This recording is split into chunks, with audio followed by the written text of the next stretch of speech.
Bismillahirrahmanirrahim. Assalamualaikum warahmatullahi wabarakatuh. Alhamdulillahi rabbil alamin wal aqibatu lil muttaqin wa la udwana illa 'alal zalimin. Wassalatu wassalamu ala al mab'uthi rahmatan lil alamin wa ala alihi wa sahbihi wa man tabi'ahum bi ihsanin ila yaumiddin. Amma ba'd. Ikhwatal Islam rahimakumullah. Para peserta kajian akidah yang dirahmati Allah Subhanahu wa taala. Pertama-tama kita senantiasa memuji Allah Subhanahu wa taala dan bersyukur kepadanya atas segala limpahan rahmat dan hidayahnya sehingga pada pagi hari ini kita dapat bersua kembali di ruang Zoom dalam kajian akidah.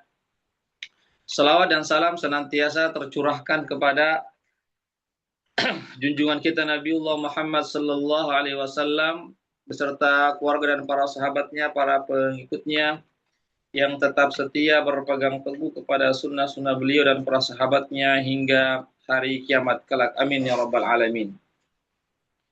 Ikhwatal Islam rahimakumullah. Insyaallah pada pagi hari ini kita melanjutkan kajian kitab dari kitab Al-Qaulul Mufid Bisyarhi Kitab Tauhid yang ditulis oleh Syekh Fadilatul Syekh Al-Allamah Muhammad bin Saleh Al-Utsaimin rahimahullahu taala, yang merupakan kitab penjelasan dari Kitab Tauhid yang ditulis oleh Fadilatul Syekh Al-Allamah Muhammad bin Abdul Wahhab rahimahullahu taala. Sekarang kita sampai pada bab tentang yang berbunyi ma jaa fi himayatil Mustafa sallallahu alaihi wasallam janabat tauhid wa saddahu kulla tariqin yusilu ila syirk, yaitu bab tentang penjagaan Nabi terhadap tauhid dan wasadduhu ya wasaddihi kulla tariq, dan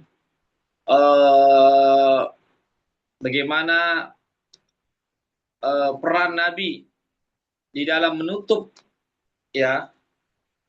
semua jalan-jalan yang menyebabkan seseorang itu terjatuh ke dalam kesyirikan.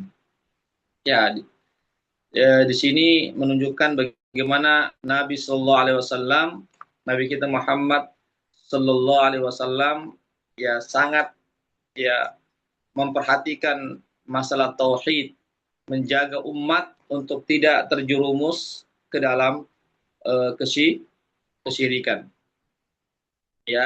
Ini pembahasan kita. Sebenarnya pembahasan ini masih ada kaitannya dengan pembahasan sebelumnya. Kenapa Nabi kita Muhammad Sallallahu Alaihi Wasallam sangat memperhatikan masalah tauhid dan mencegah umatnya untuk tidak terjerumus ke dalam kesyirikan dengan berbagai cara, jangan sampai menutup berbagai cara jalan untuk tidak terjerumus kepada kesyirikan, karena syirik itu adalah dosa besar yang paling besar. Jadi syirik ini adalah dosa yang terbesar dari dosa-dosa besar. Jadi dosa-dosa besar itu banyak, dan dosa yang paling besar atau dosa besar yang paling besar, dosa besar yang paling besar adalah kesyirikan. Dosa besar yang paling besar adalah syirik. Kenapa? Karena syirik ini, jika seseorang meninggal dunia dan dia syirik, masih berbuat kesyirikan, artinya tidak meninggalkan kesyirikan atau tidak bertobat dari kesyirikannya, maka di hari akhirat kelak, maka dosa-dosanya tidak diampunkan oleh Allah Subhanahu wa taala. Beda dengan dosa besar selain kesyirikan, seperti berzina, mencuri, membunuh, merampok, dan seterusnya, itu termasuk dosa-dosa besar. Ini masih ada peluang Allah ampunkan dosa-dosanya pada hari akhirat kelak, masih ada peluang. Ya, tetapi kalau kesyirikan, ya, apalagi kalau syirik besar, ya, adapun syirik kecil itu ulama berbeda pendapat. Ada mengatakan syirik kecil itu masih ada peluang untuk Allah Subhanahu wa taala ampunkan dosanya, tapi kalau syirik besar ulama sepakat tidak ada perbedaan pendapat di situ bahwasanya syirik besar itu seperti menyekutukan Allah Subhanahu wa taala dengan benda-benda, dengan dengan apa saja, ya, berdoa selain kepada Allah, meminta selain kepada Allah, sujud, ruku, menyembah selain kepada Allah sebagaimana yang dilakukan oleh orang-orang musyrik terdahulu, yang menjadikan berhala-berhala mereka sebagai Tuhan-Tuhan yang mereka sembah, yang mereka berharap, meminta dan seterusnya. Maka ini adalah syirik besar. Ya, dan syirik besar ini para ulama sepakat bahwasanya syirik besar ini tidak ada ampunan dari Allah Subhanahu wa taala tatkala seorang itu meninggal dunia dan dia belum sempat bertobat kepada Allah Subhanahu wa taala. Ya. Adapun syirik kecil itu masih di syirik kecil, contohnya seperti bersumpah selain menyebut nama Allah, misalnya demi, atau misalnya ada seorang mengatakan demi ayahku, ya, saya bersumpah demi ibuku, ya. Ini namanya syirik kecil, ya. Tetapi sekali lagi tidak boleh kita menganggap remeh namanya dosa itu, ya. Selama dosa, apalagi dia dosa besar, apalagi dia masuk dalam kategori syirik, meskipun syirik kecil, tetapi harus kita tinggalkan, Jangan kita menganggap remeh namanya dosa, apalagi kalau dosa besar, termasuk syirik kecil adalah termasuk dosa besar. Ya. Oleh karena itulah Nabi kita Muhammad SAW, ya, berupaya untuk menjaga umatnya untuk tidak terjerumus ke dalam kesyirikan. Ya, maka beliau menutup semua celah-celah, pintu-pintu, ya, segala pintu, segala cara agar tidak umatnya ini tidak terjerumus ke dalam kesyirikan. Ini ikhwat Islam yang harus kita pahami bersama. Baik. Pada bab ini, Syekh Muhammad bin Abdul Wahab, penulis kitab Tauhid ini, mendalilkan atau membawakan satu dalil dari ayat Al-Quran dalam surah At-Taubah ayat 128, ayat At-Taubah 128, yang bunyinya, laqad ja'akum rasulun min anfusikum azizun 'alaihi ma 'anittum. Ya, itu bunyinya, ya, sambungan daripada ayat itu adalah, ya, sambungan ayat itu, ya, di sini disebutkan, ya, ya, harisun alaikum, ya, bil mu'minina raufur rahim. Ya, itu sambungan ayat itu, ya. Baik, saya akan jelaskan sebagaimana yang disebutkan dalam kitab ini. Jadi, laqad ja'akum rasulun min anfusikum, ini dalil yang dijadikan oleh Syekh Muhammad bin Abdul Wahab rahimahullah ta'ala, yang menjelaskan tentang bab yang beliau tulis, yang berbunyi babnya tadi, penjagaan Nabi terhadap umat ini untuk tidak terjerumus ke dalam kesyirikan. Ya, laqad ja'akum, beliau mendatangkan ini dalilnya, bahwasanya Nabi itu adalah orang yang sangat memperhatikan umatnya, ya, agar tidak terjerambab atau terjerumus atau terjatuh ke dalam jurang kesyirikan. Ini ayatnya, surah At-Taubah ayat 128. Laqad ja'akum rasulun min anfusikum.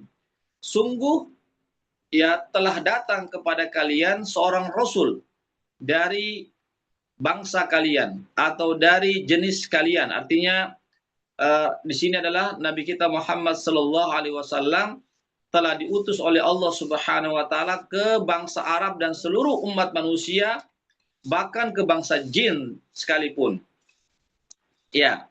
Min anfusikum artinya nabi itu berasal dari mereka. Ya, dari bangsa Arab juga, berbahasa Arab, bangsa Arab juga, dan juga perlu diketahui bahwasanya nabi itu diutus kepada manusia, khususnya kepada manusia, ya. Dan nabi juga berasal dari manusia, bukan berasal dari bangsa jin. Ya, ini menunjukkan bahwasanya nabi itu mudah untuk diikuti ajarannya. Iya, sifat-sifatnya mudah untuk kita ikuti, akhlaknya, iya, perbuatannya sangat mudah bagi kita untuk ikuti. Kenapa? Karena kita dengan Nabi sama-sama manusia, dari bangsa manusia, bukan dari bangsa malaikat, bukan dari golongan jin ataupun golongan malaikat, tetapi dari golongan manusia.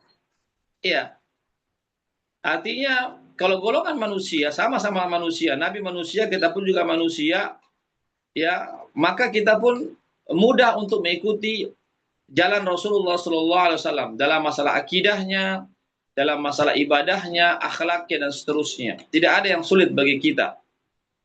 Ya, ya. Kemudian bagaimana sifat Rasulullah SAW?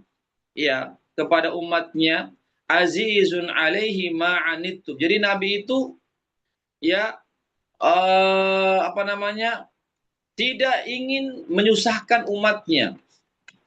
Ya, oleh karena itulah Nabi kita Muhammad SAW adalah sosok pribadi yang mudah, ya, yang memudahkan, yang mudah dan memudahkan. Ya, beliau tidak memberatkan umatnya dalam ajaran-ajaran yang beliau bawa. Ya, ya, tidak ada ajaran-ajaran Rasulullah SAW, termasuk dalam masalah akidah, ibadah, muamalah, dan seterusnya, masalah akhlak, tidak ada yang menyulitkan umatnya. Dan Nabi tidak suka jika umatnya itu berat untuk menjalankan ini syariat Islam. Ya, oleh karena itulah disebutkan dalam hadis bahwasanya Nabi kita Muhammad SAW itu diutus dengan membawa ajaran yang mudah. Ya, inna dina yusrun, sesungguhnya agama Islam itu mudah. Ya, apa yang sulit dari ajaran agama Islam ini? Tidak ada yang sulit, mudah semua. Ya, semua orang bisa lakukan. Ya, tidak ada ajaran-ajaran Nabi yang sulit. Ya, ikhwatal Islam, azakumullah. Sebagaimana Nabi katakan dalam hadisnya, ya, bahwasanya beliau itu diutus oleh Allah Subhanahu wa taala dengan membawa agama yang mudah dan memudahkan. Ya, tidak menyusahkan. Tidak menyusahkan umatnya. Syariat Islam ini tidak menyusahkan. Jadi jangan sampai kita ada benak dalam hati kita, pikiran kita bahwasanya Islam ini sulit. Islam ini banyak aturannya. Jangan. Jangan kita berprasangka-prasangka atau berpikir demikian. Jadi Islam ini sangatlah mudah untuk kita kerjakan. Ya, banyak sekali ya kemudahan-kemudahan dalam Islam. Ya, karena Nabi sendiri mengatakan inna dina yusrun. Sungguhnya agama Islam itu adalah agama yang mudah untuk dikerjakan, untuk diamalkan oleh pemeluknya, oleh umat Islam. Ya, sebagaimana disebutkan dalam ayat yang lain, wa ma ja'ala 'alaikum fid dini min haraj. Sebagaimana Allah berfirman, kami tidak menjadikan atas kalian agama ini menyusahkan untuk kalian. Ya, jadi sudah cukup apa yang Allah sampaikan dalam Al-Quran, bahwasanya agama ini tidak menyusahkan untuk kita laksanakan. Begitu juga apa yang Nabi sampaikan, bahwasanya agama Islam itu mudah untuk dikerjakan, termasuk dalam masalah tauhid ini, yaitu apa? Kita cukup bagaimana kita meninggalkan ajaran-ajaran kesyirikan, kita meninggalkan penyimpangan-penyimpangan dalam masalah akidah, termasuk dalam kesyirikan ini harus kita tinggalkan. Cukup kita tinggalkan, tidak menjadikan berhala-berhala sebagai Tuhan, atau tidak kita menjadikan sembahan-sembahan selain Allah Subhanahu wa taala. Cukup kita hanya meminta, menyembah, beribadah, ruku dan sujud, kita berdoa hanya kepada Allah Subhanahu wa taala. Ini menunjukkan begitu mudahnya agama Islam. Ini ikhwatul Islam, azakumullah, ya. Jadi jelas ya, Jadi sifatnya Nabi itu Nabi tidak menginginkan umatnya itu kesusahan dalam menjalankan agama Islam ini. Ya, oleh karena itulah kita pun sampai sekarang dan sampai hari kiamat kelak tidak ada kesusahan dalam menjalankan agama Islam. Ya, contoh misalnya dalam masalah ibadah, sholat 5 waktu. Sholat 5 waktu itu kan mudah, cuma 5 waktu saja dalam 24 jam. Bayangkan 24 jam Allah berikan kita waktu. Ya, sehari semalam, setiap harinya itu 24 jam. Allah minta kita dalam masalah ibadah, khususnya sholat 5 waktu itu cuma 5 waktu saja. Anggaplah misalnya setiap sholat itu cuma 10 menit. Misalnya, 10 kalikan 5 cuma 50 menit. Ya, tidak sampai 1 jam, anggaplah 1 jam lah ya. 5 waktu itu 1 jam kita kerjakan. Ya, sholat 5 waktu 1 jam ya, sebanyak 5 waktu itu. Ya, atau 17 rakaat itu. Ya, berarti masih ada waktu kita 23 jam untuk kita gunakan yang lainnya. Subhanallah, berarti Islam ini mudah sekali. Kecuali kalau sholat 5 waktu itu ya kita lakukan sampai berjam-jam, misalnya 10 jam, 20 jam, ya 15 jam. Ini cuma 1 jam saja cukup dalam sehari semalam. Ini menunjukkan begitu mudahnya Islam. Iya, sama juga dalam masalah tauhid, masalah akidah.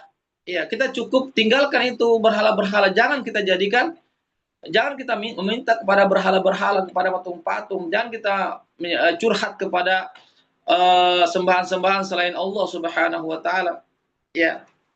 Sebagaimana orang-orang musyrik, dia sujud kepada berhala, dia ruku, bahkan ada yang menyembelih hewan yang dipersembahkan kepada berhala-berhala itu. Ya, bukankah itu adalah menyusahkan? Menyusahkan kan? Ya, kita cukup Kita cukup beribadah kepada Allah, salat, kita tujukan salat kita kepada Allah, ya, semua amal-amal ibadah kita tujukan hanya kepada Allah Subhanahu wa taala, bukan kepada berhala-berhala atau bukan kepada sembahan-sembahan selain Allah. Jadi Islam ini mudah sekali untuk diamalkan ya dalam berbagai aspek ya permasalahan agama. Masalah ibadah, akidah, muamalah, masalah akhlak dan seterusnya tidak ada yang sulit. Ya, jelas ya, ikhwatul Islam azakullah. Kemudian apa ayat selanjutnya? Harisun alaikum bil mu'minina raufur rahim. Jadi Nabi itu ya sangat berkeinginan umatnya itu mendapatkan hidayah. Iya, makanya Nabi itu berdakwah siang dan malam. Nabi berdakwah secara terang-terangan, sembunyi-sembunyi. Beliau berdakwah di khalayak ramai, beliau mendatangi person-person, rumah ke rumah, ya, atau kemah ke kemah pada saat itu, ya awal-awal Islam, ya, itu menunjukkan bahwasanya Nabi itu ingin sekali umatnya itu masuk ke dalam Islam, orang-orang itu masuk ke dalam Islam, ya. Dia menginginkan bagaimana orang-orang kafir itu mau masuk ke dalam Islam. Ya, karena beliau tahu bahwasanya yang dapat menyelamatkan kita dari siksa api neraka hanyalah Islam. Ya, hanya agama Islam ini yang harus kita yakini. Ya, harus kita yakini seyakin-yakinnya yang tidak ada keraguan di dalamnya. Bahwasanya agama yang diridhoi oleh Allah hanya agama Islam. Inna dina indallahil Islam. Sebagaimana firman Allah dalam Al-Quran, sesungguhnya agama di sisi Allah yang diterima hanyalah agama Islam. Ya, ini yang harus kita pahami bersama, ikhwatul Islam azakumullah. Oleh karena itulah Nabi mencurahkan segala waktunya, tenaganya, pikirannya, ya, air matanya, hartanya, jiwanya itu untuk bagaimana Islam ini tersebar ke seluruh alam. Ya, sebagaimana firman Allah Subhanahu wa taala, "Wa ma arsalnaka illa kafatan linnas." Ya, tidaklah kami mengutus ya seseorang tidaklah kami mengutus engkau ya Muhammad melainkan untuk seluruh umat manusia. Jadi Nabi itu diutus untuk seluruh umat manusia. Ya, bukan cuma kepada bangsa Arab saja. Betul Nabi orang Arab. Betul Nabi itu dilahirkan di Mekah, meninggalnya di Madinah. Tetapi Nabi itu tidak hanya diutus kepada bangsa Arab saja, bukan. Tetapi kepada semua bangsa yang ada di dunia ini. Bahkan Nabi juga diutus kepada bangsa jin. Ya, ya, jin juga mendengarkan juga dakwah Nabi. Jin juga hadir ketika Nabi sholat, membaca Al-Quran. Jin juga mendengarkan. Ya, cuma alamnya berbeda ya. Ikhwatal Islam, azakumullah.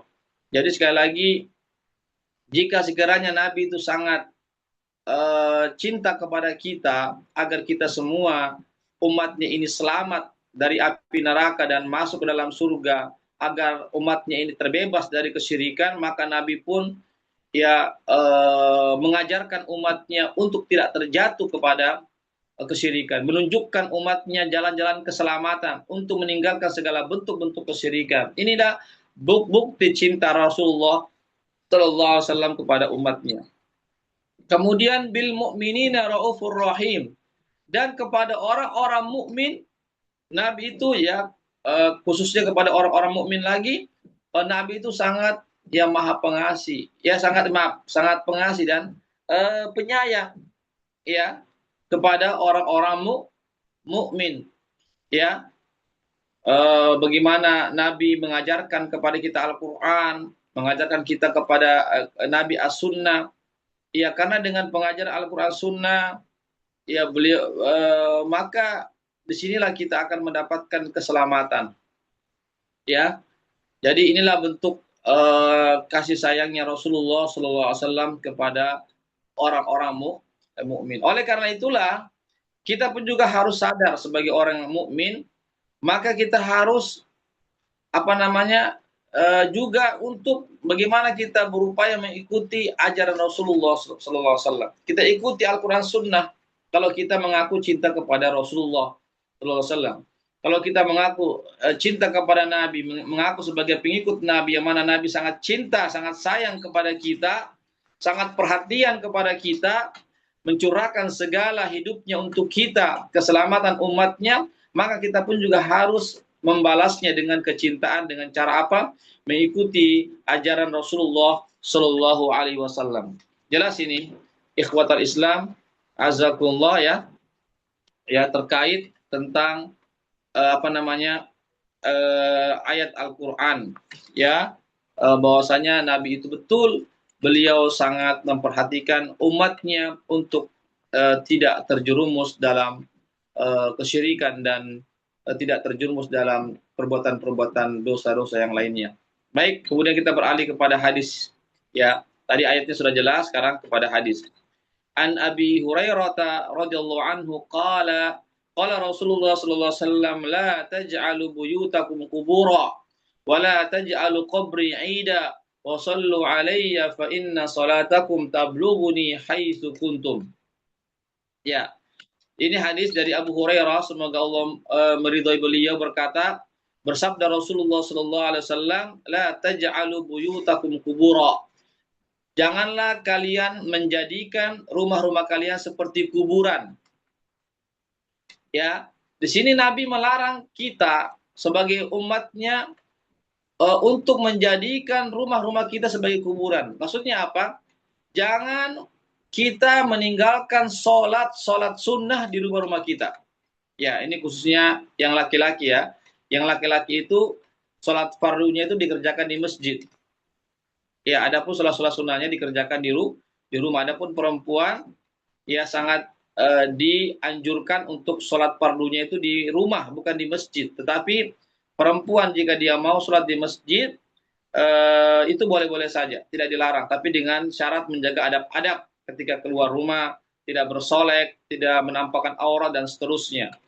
Jadi di sini Nabi mengatakan janganlah kalian menjadikan rumah-rumah kalian seperti kuburan. Lihat kuburan itu. Kuburan situ tidak ada orang di situ baca Quran.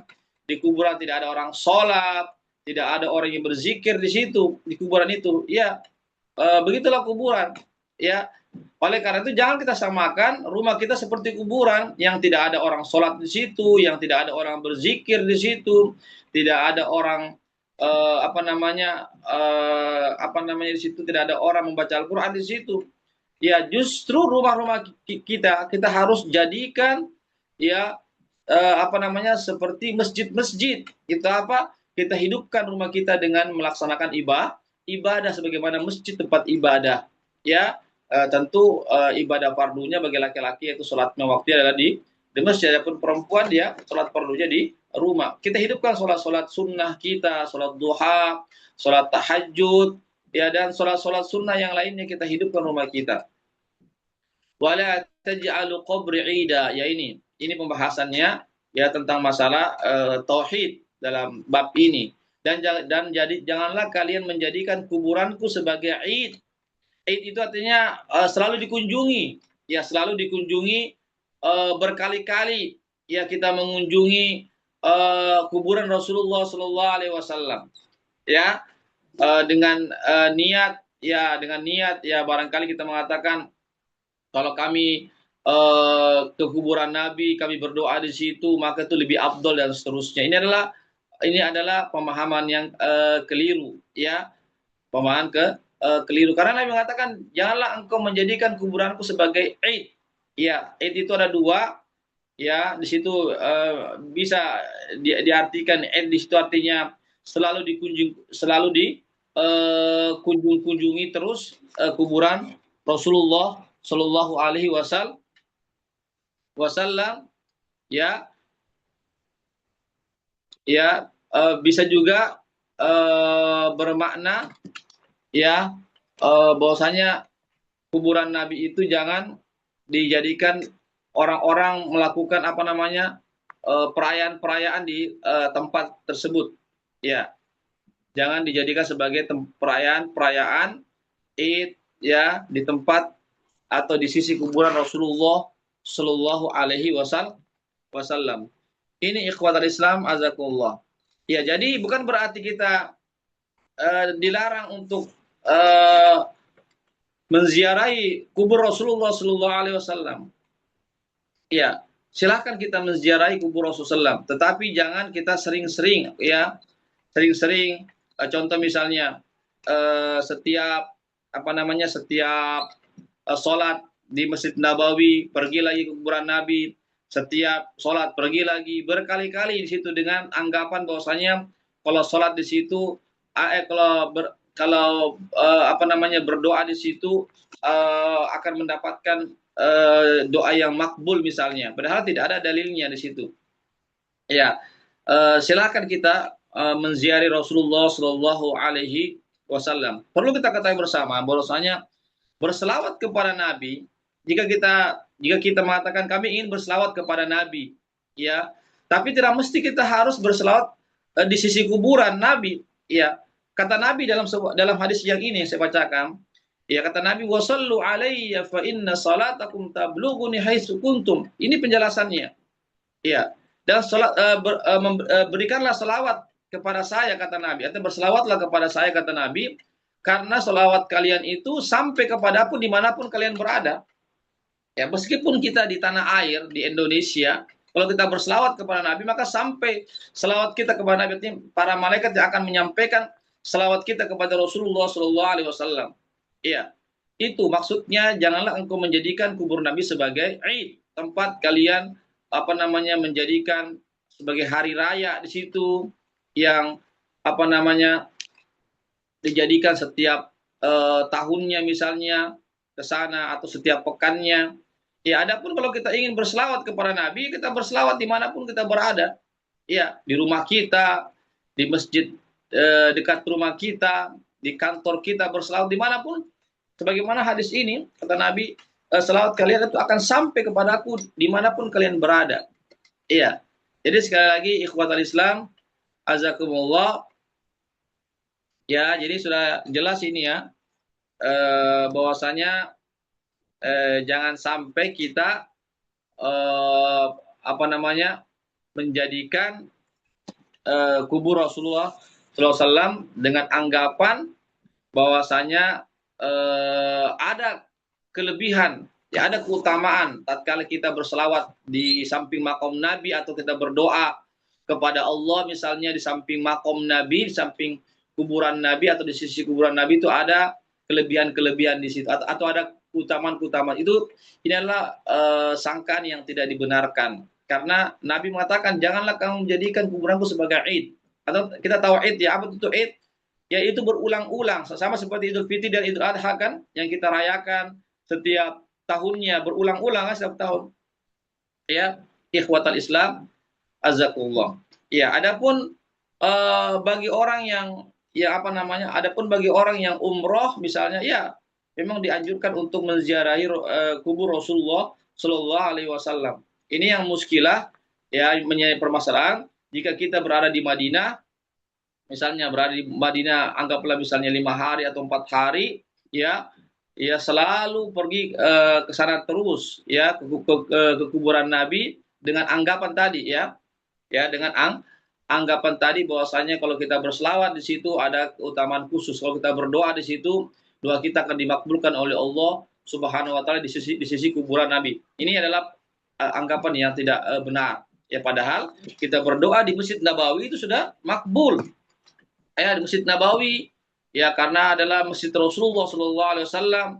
Ya kita berdoa misalnya di Masjidil Haram itu sudah sangat mustajab ya, karena kedua kota ini adalah tempat yang suci.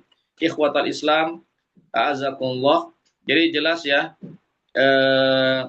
apa namanya, apa yang kami sampaikan dalam pembahasan ini. Jadi sekali lagi, bagaimana sikap kita terhadap kuburan Nabi, yaitu kita dianjurkan untuk menziarahinya, ya tentu bagi yang misalnya yang lagi umroh atau yang lagi pergi haji, ya silakan kita menziarahi kubur Rasulullah Shallallahu Alaihi Wasallam. Tetapi sekali lagi tidak ada keutamaan khusus di situ kita berdoa, tidak ada keutamaan khusus kita berselawat kepada Nabi. Ya kita berdoa, ya dimanapun kita berdoa kepada Allah, ya maka insya Allah doa kita akan disjabah oleh Allah Subhanahu Wa Taala.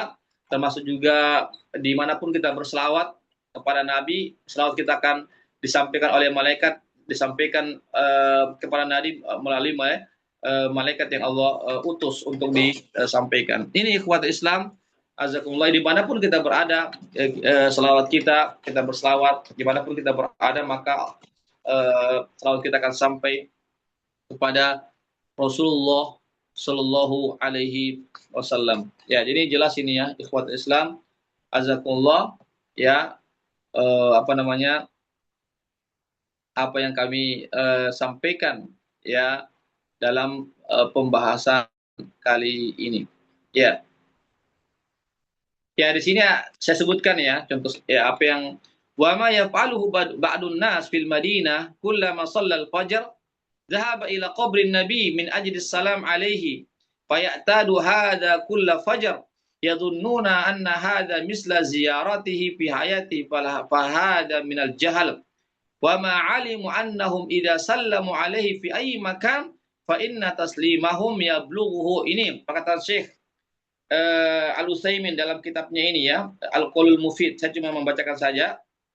Okay. Menyampaikan adapun apa yang dilakukan oleh sebagian orang-orang di Madinah ya, atau di Masjid Nabawi di Madinah, setiap kali dia mereka sholat subuh, maka dia pun pergi ke kuburan Nabi dengan tujuan untuk memberikan salawat dan salam kepada Nabi.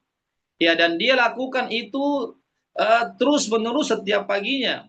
Dan mereka mengira bahwasanya menziarahi Nabi, ya maaf, dia menyangka bahwasanya berselawat atau memberikan salam kepada Nabi setiap selesai sholat fajar itu, setelah selesai sholat subuh itu dia datang ke kuburan Nabi untuk memberikan salam kepada Nabi. Mereka mengira sama dengan menziarahi Nabi ketika Nabi masih hidup. Ya, ya sama seperti menziarahi Nabi ketika masih hidup. Apa kata Syekh Ibnu Utsaimin dalam kitabnya Fahal minal jahal, ini termasuk dari bentuk kebodohan.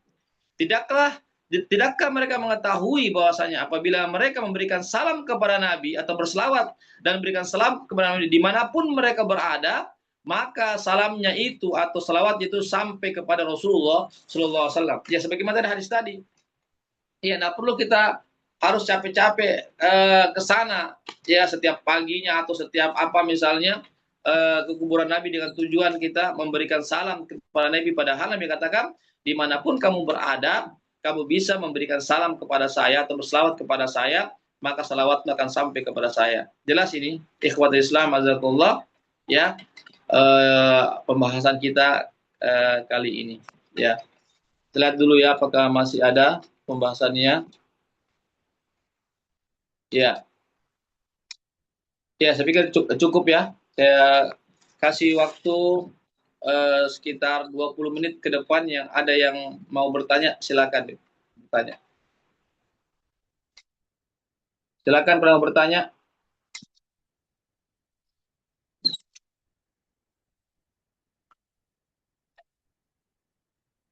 Ada yang bertanya?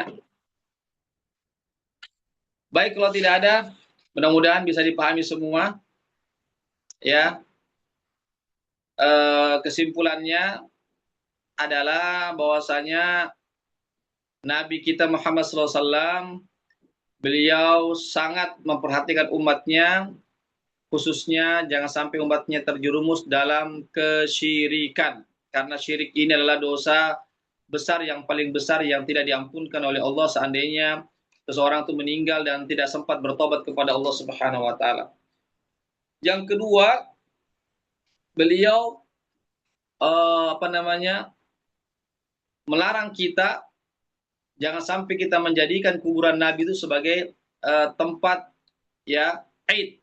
Ya, kita merayakan Id di situ, ya, atau beribadah di tempat itu sebagaimana seseorang melaksanakan Id, atau yang selalu terus-terus dikunjungi, ya, dengan tujuan tadi, ya, tujuannya untuk memberikan salam kepada Nabi dengan anggapan bahwasanya menziarahi dengan memberikan salam itu sama dengan menziarahi Nabi ketika beliau masih hidup, ya, sehingga dia paksakan dirinya untuk selalu setiap subuh misalnya, atau setiap ba'da asar, atau setiap apa, dia paksakan dirinya untuk menziarahi Nabi dengan tujuan tadi memberikan salam atau selawat, padahal kata Nabi, dimanapun kamu berada, berselawatlah kepada aku, maka selawatmu itu akan sampai kepada aku. Ya, jadi silakan kita menziarahi kubur Nabi, ya, dengan tujuan kita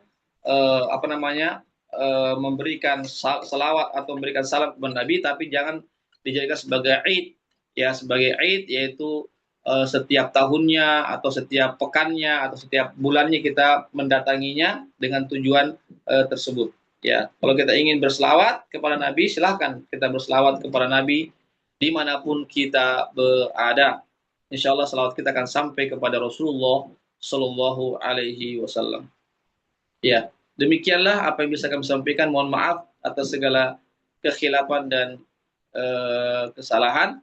Yang benar datangnya dari Allah saja, yang khilaf dari kami. Kami akhiri dengan membaca doa penutup majelis. Subhanakallahumma wa bihamdik, asyhadu an la ilaha illa anta, astaghfiruka wa atubu ilaik. Wassalamualaikum warahmatullahi wabarakatuh. Waalaikumsalam warahmatullahi wabarakatuh.